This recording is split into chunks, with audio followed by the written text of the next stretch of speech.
Folks, we have a great actor that we're going to talk about, a film that some folks are really looking forward to. It's called Max Steel. He plays Agent Murphy. Billy Slaughter, how are you?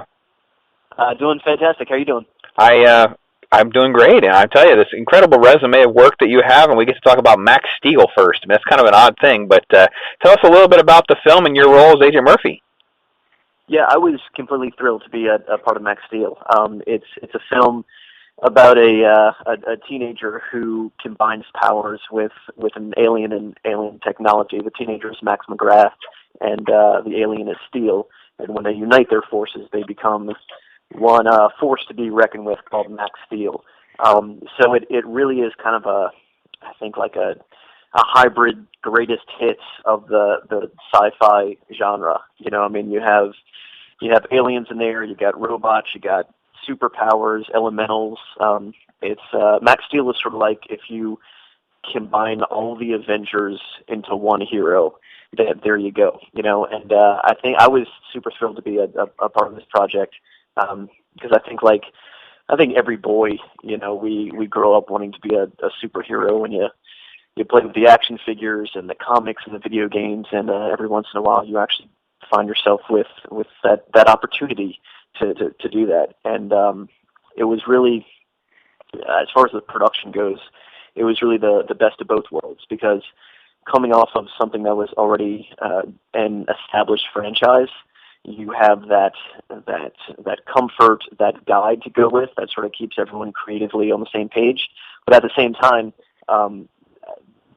there was never. It's very open creatively. There's a lot of collaboration. You know, I was afraid we might have the suits from Mattel standing there and cracking the whip, and you know, you have to do this, and we can't do this.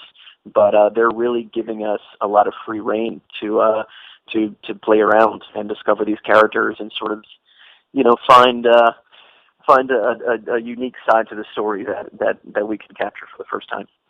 Well, folks, if you have a little boy, I guarantee he's probably heard of Max Steel, whether you have or not, because it's very, very popular and has a huge fan base. And I know they're going to be real thrilled to see a live-action version come to life here. And the Mattel, you brought up a little bit here in the creative process and that kind of thing. This is directed by Stuart Hendler, right?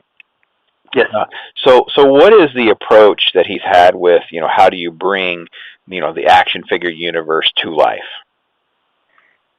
Well, it's been it's funny because you think, you know, action and sci-fi, it's going to be really intense, but he takes such this methodical, calm, laid-back approach, as I was saying before, that really allows us involved to discover the characters, the relationships. I mean, my character, Agent Murphy, is part of this tech team called NTech that we're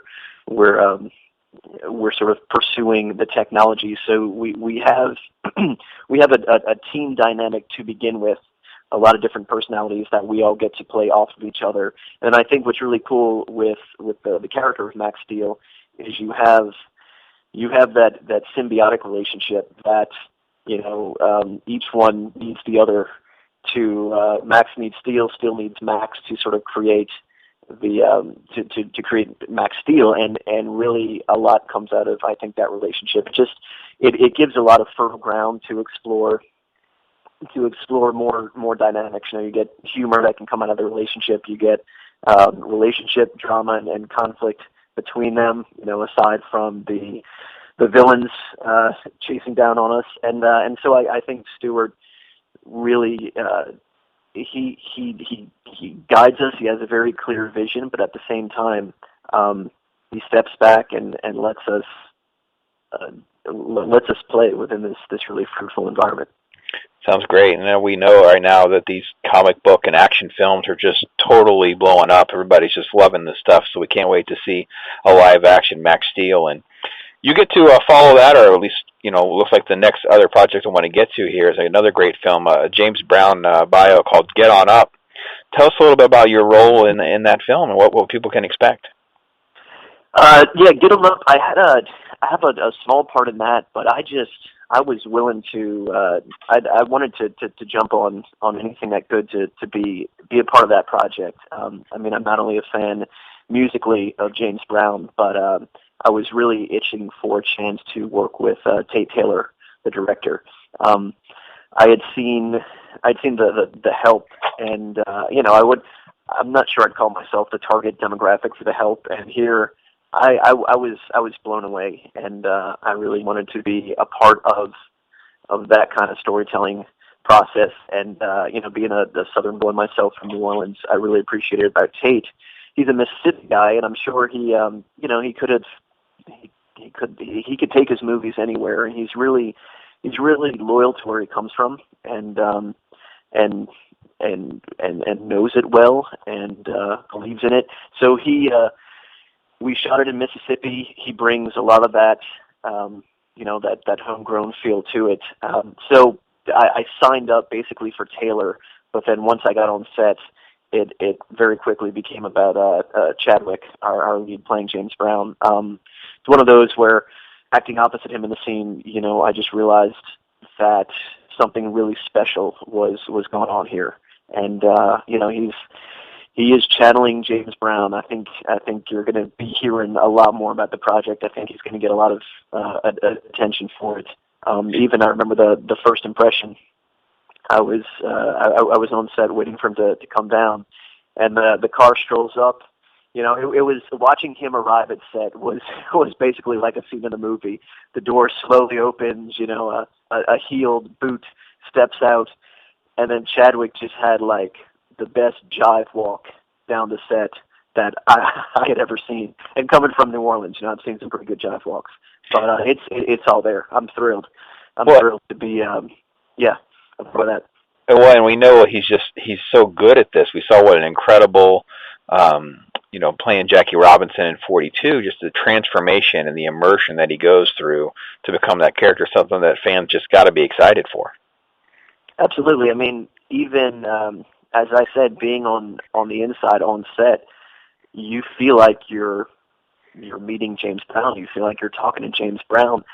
Tate was giving him some grief because they'd be between takes. He'd just be shooting the breeze with him or giving him some direction. And Chad wouldn't drop the character. You were going to deal with James, but it just really allowed him to wear that mantle. And there was like at this point, if I ran into Chadwick on the street, I probably wouldn't recognize him. You really just feel like you're encountering a different individual, and what an individual to immerse yourself in. There were so many different layers, for better or worse, to Brown, and it's all in there. I think, the audience, I mean, musical and non-musical alike, even if you're not a fan of James Brown, you're going to get a lot out of the film. There's so many films here that you've been able to be a part of, and so many great folks that you've been able to work with. I almost don't even know where to go next. I mean, when you're a busy man, Bill. I mean, what are you you're going to work in a nap in between these roles? This is incredible. Midnight Special, and The Stand Tall, American Ultra, Zipper, Return to Sender. There's so many things that you've done. Is there anything in particular that you want to get to that just, man, I'm so pleased that I got to be a part of this one?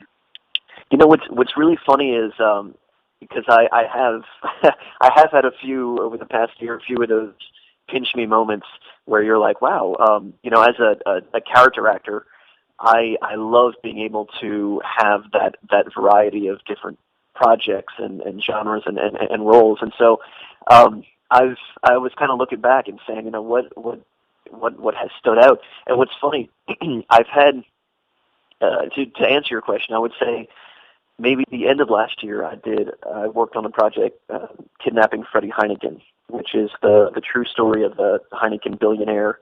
Early 80s, he was kidnapped, one of the largest, ransoms in modern history.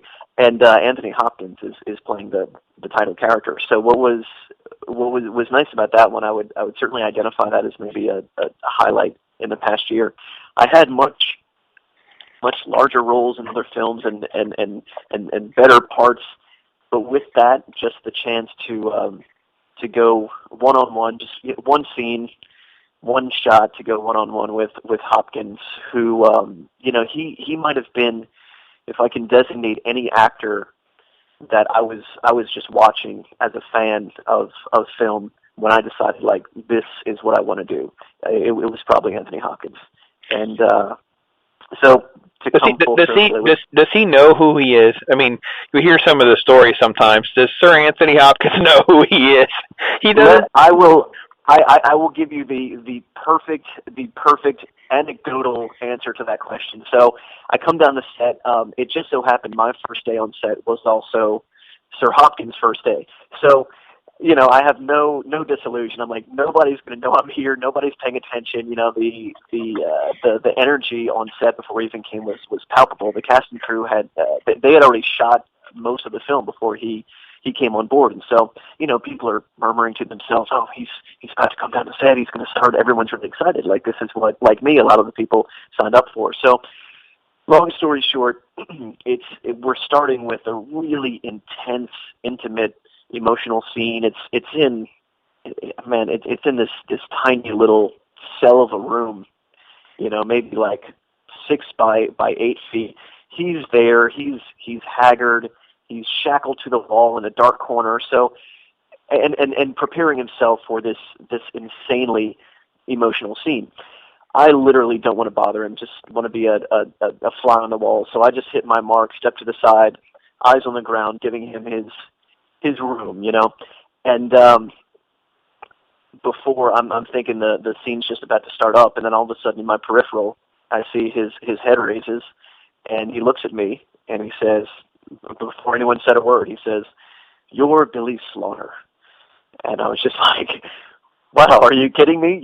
So not only is it not all about him, here's a living icon who knew who the other little 2-bit actor they threw in the scene next to him was, and he's just going out of his way to make sure everyone's comfortable. You're going to get the best work. Of course, on the inside, I'm thinking, well, you're Anthony Hopkins, but it's a testament to the kind of guy he is. He's completely humble and a perfect example of I think the collaborative spirit of the business. That the more giving you are to others, the more you're going to get it back tenfold in the scene on the set. And I'll jump at any chance to work with him again. That's for sure. Your whole life came to that moment when you have basically Hannibal Lecter call you by name, bro. That's incredible. That was the first thought that crossed my mind as well. It wasn't this huge moment of flattery. Well, he knows who he's dealing with. He knows my name. Yeah, it was the piercing blue eyes of Hannibal Lecter staring at me from a dark corner and calling me out. So yeah, it was. There were some chills involved. I felt my liver palpitate. But there you go, a little quiver in the liver, and butterflies in your stomach. Going, that's my icon. That's incredible. What a great story. Thank you for sharing that, because that's pretty awesome. And when you get a chance to work with some different folks, these are the kind of moments that creep up and pop up, and we love to talk about those and share those with fans. They really see, some of these actors are just so much bigger and larger than life, not because of the roles they play on screen, because who they are as people. And Anthony Hopkins is one of those you never hear anything negative about. Yeah, and another name I'd add to that category. I also had the amazing privilege when I had just come out of drama school at University of New Orleans when the tax credits down here passed. So timing worked out well for me in that when I went into drama school, there was no film scene to speak of, and when I came out, it was primed and ready. The first project I really spearheaded that here was Runaway Jury, the John Grisham film. Long story short, my acting career was in its infancy, but I got the chance to stand in for Dustin Hoffman on that. He and I hit it off, and he ended up inviting me to move out to LA to be his regular stand-in. And Dustin's just another, someone whose name I have to throw out there as well. To that exact point, I came in just such an admirer of his work, but then you realize that just pales in comparison to the the human being but behind the roles, and you realize a lot of these folks, they wouldn't be able to play these iconic characters without just their own unique perspective on life. You know, I mean, Dustin's one of the most original human beings you'll meet, and you know, just a lover of people, a lover of life, and it's that realism that ends up translating. You know, so you're not just sort of, it's not just sound and fury. You know, they're bringing a lot of real stuff to the parts, and you know, if I can follow in those footsteps, that's what I hope to continue to be doing. What is it that kind of, I mean, obviously this is what you wanted to do, so you're living your dream, but what kind of like keeps you doing what you do? You know, what's like the driving force there for you? I mean, there's passion would be the easy answer. You know, there's maybe no, it's one of those things, I suppose, those of us who have found a calling where you're just, it just feels right when you're doing it. You know, maybe I think back to, I was the Good Will Hunting generation when Will's explaining, you know, the gift or something, and you know, he talks about when things just make sense.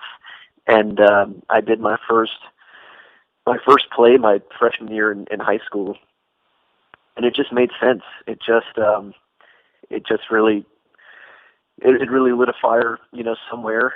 However, whatever metaphor you want to use, it scratched an itch that nothing else was able to, and just allowed me, as I said too, as a character actor. I'm a fan of variety. So the fact that I can just get a glimpse into so many different perspectives, types of people, you know, different topics, different kinds of projects. That's what I love. I don't think I'll ever. There's so many different opportunities. I don't think I'll ever get tired of sort of just treading the same ground. I mean, even this year has been as close to, if you want to call consistency of work, and that it seems I've just been kind of moving from one sci-fi to the other, you know, similar parts, but even then, staying in the same genre, and a genre no less that can be very, very trite.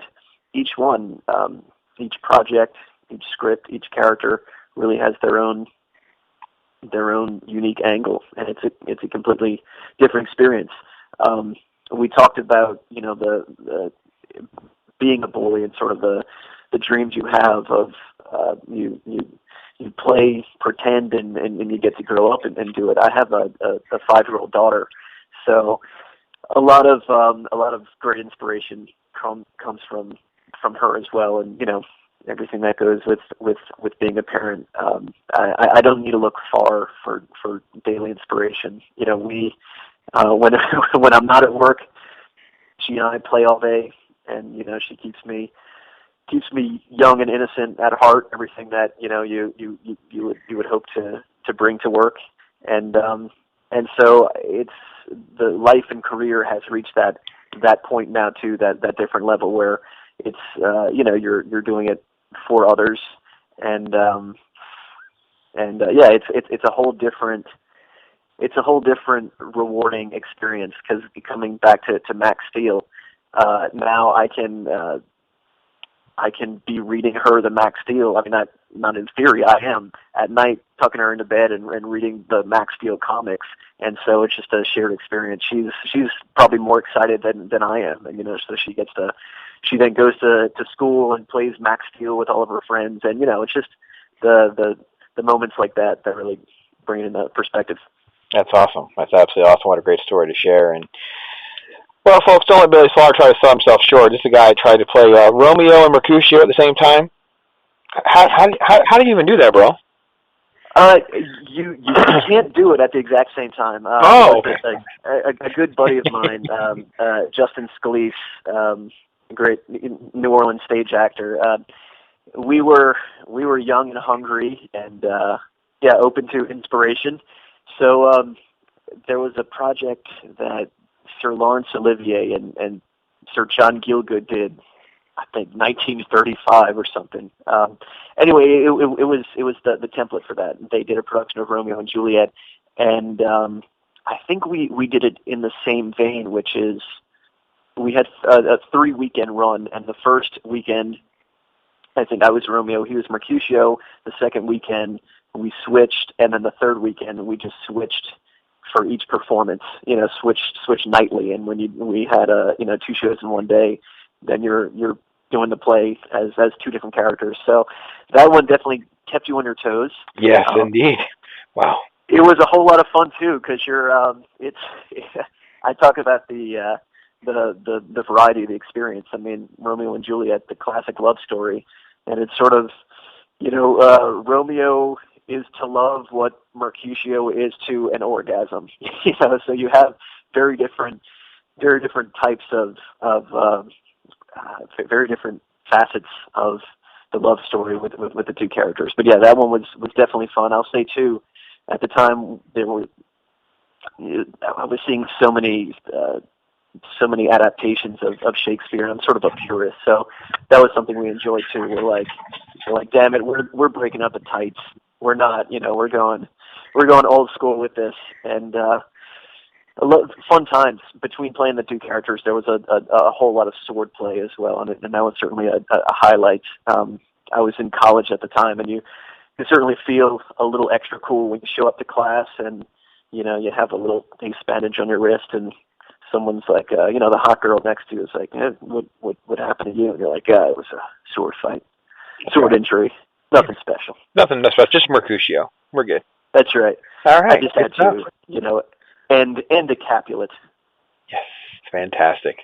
Folks, we've been talking to Billy Slaughter, and we need to talk again, Billy. Just what an incredible stories and reflections on things and inspirations. Max Steel, folks, coming out soon.